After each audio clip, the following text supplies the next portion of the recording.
waktu. Keduanya ini yang paling hebat. Awas, hati-hati betul ya. Allah menyandingkan nikmat syukur dalam diri kita dengan bagian kelengkapan kedua. Yang ini. Awas, lihat baik-baik. Perhatikan baik-baik ya. Fokus betul.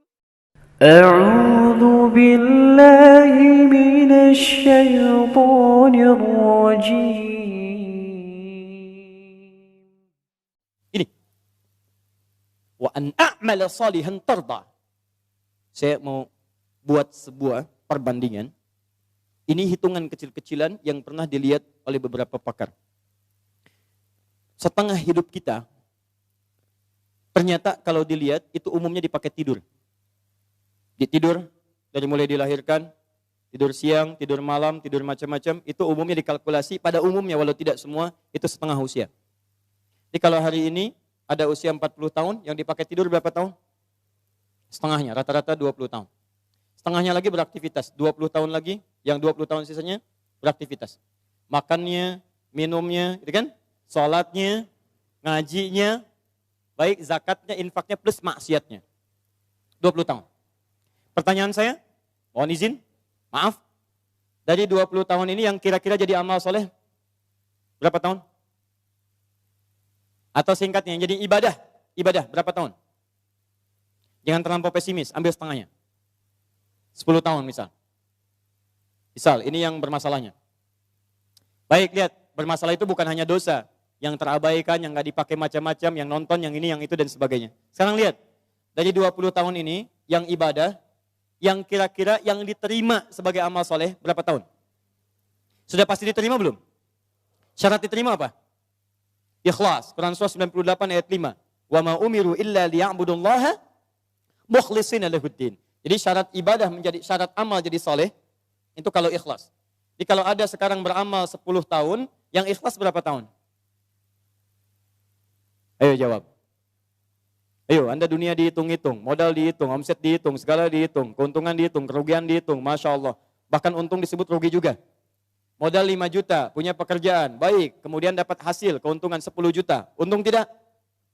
Pekan berikutnya 20 juta, untung tidak? Baik, kemudian pekan berikutnya, jadi 7 juta, untung atau rugi? Halo, sebelumnya 20 juta, sekarang 7 juta, untung rugi? Oh, rugi. Padahal modal 5 juta, masih untung 2 juta, disebut rugi juga. Masya Allah. Sekarang lihat sini, 10 tahun ibadah, yang ikhlas berapa tahun? Ambillah 5 tahun misalnya. Jadi orang yang usianya 40 tahun, punya amalan yang dibawa pulang menghadap Allah tanpa masalah, itu 5 tahun. Pertanyaan saya, dosanya berapa tahun?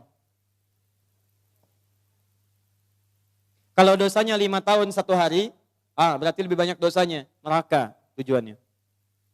Kalau dosanya 5 tahun, amalan baik 5 tahun, maka seimbang. Al-A'raf, nunggu di situ sampai hisab selesai. Tapi kalau misalnya amal salehnya 5 tahun, amal buruknya 4 tahun, misalnya 11 bulan, 29 hari, ya, misal, maka dia masih bisa masuk ke dalam surga. Baik, teman-teman sekalian, pertanyaan saya, lihat baik-baik, dari 40 tahun ini, Anda mesti evaluasi sampai hari ini. Kalau besok atau hari ini kita wafat, apa yang mau dibawa pulang? Maka dari itu minta kepada Allah untuk dibimbing supaya semua amalan sisa dari sekarang itu jadi amal soleh. Paham ya? Ya, mulai keluar dari masjid ini jadi amal soleh. Keluar kaki yang mana? Kanan, kiri.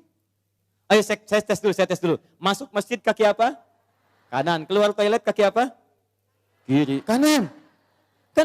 Baik, masuk toilet kaki apa? Kiri. Keluar masjid kaki apa? Kanan, kiri. Masuk masjid kaki apa? Keluar masjid kaki apa? Kiri. Masuk toilet kaki apa? Keluar toilet? Jadi pastikan semua aktivitas kita mulai hari ini jadi amal soleh. Kata Quran, khawatirnya kamu wafat. Mulai, sudah usia 40 tahun, siap-siap. Semua kegiatan mesti jadi amal soleh. Baik, amal solehnya yang Allah ridai. Lihat sini. Ini ada minuman. Saya berikan pada satu orang misalnya. Misal saja. Amal soleh bukan? Allah ridhoi tidak? Belum tentu. Kalau tidak saya niatkan karena Allah, maka ini tidak menjadi amal soleh yang diridhoi. Maka mulai sekarang, semua kegiatan lakukan karena Allah. Jelas ya? Kalau Bapak Ibu kedatangan tamu bikin makanan tidak? Minuman tidak? Kenapa? Bukan karena ada tamu, karena Allah memerintahkan itu.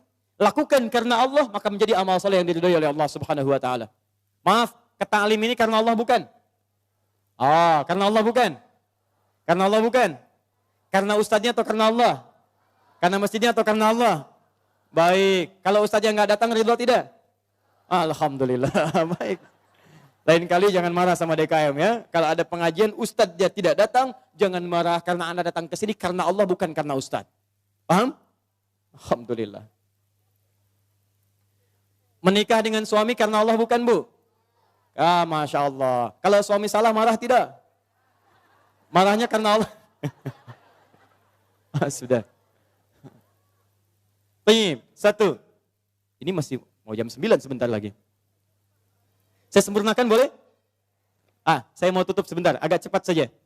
Bagaimana cara mendapatkan amal soleh yang singkat, padat, hasilnya banyak? Rumus kedua. Anda kalau ingin beramal soleh, saya mau akhiri, saya punya 5 menit sampai jam 9. Kalau saya ingin beramal soleh dari sekarang, caranya singkat, padat, tapi hasilnya banyak. Bagaimana caranya? Satu, wa aslih li fi dzurniyyati.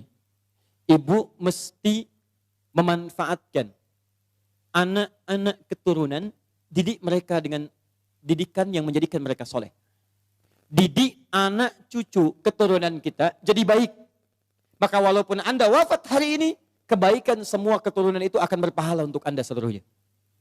Misal, maaf ya, misal. Salat amal soleh bukan? Baca Quran amal soleh bukan? Menghafal Quran amal soleh bukan?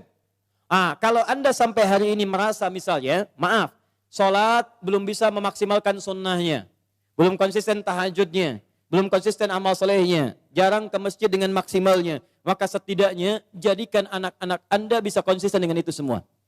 Ayo dorong mereka ke masjid. Ajarkan salat-salat sunnah. Ajarkan yang terbaik. Maaf, Anda sampai hari ini belum hafal Quran, tapi mohon jangan sampai ada satu di keluarga Anda yang tidak bisa hafal Quran. Maka titipkan pahala kepada anak cucu Anda. Dari sekian anak cucu, satu mesti ada yang jadi ahli Quran.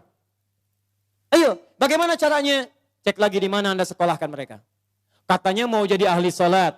Katanya mau jadi ahli Quran. Tapi Anda sekolahkan di tempat yang tidak pernah mengajarkan sholat. Ya tidak nyambung.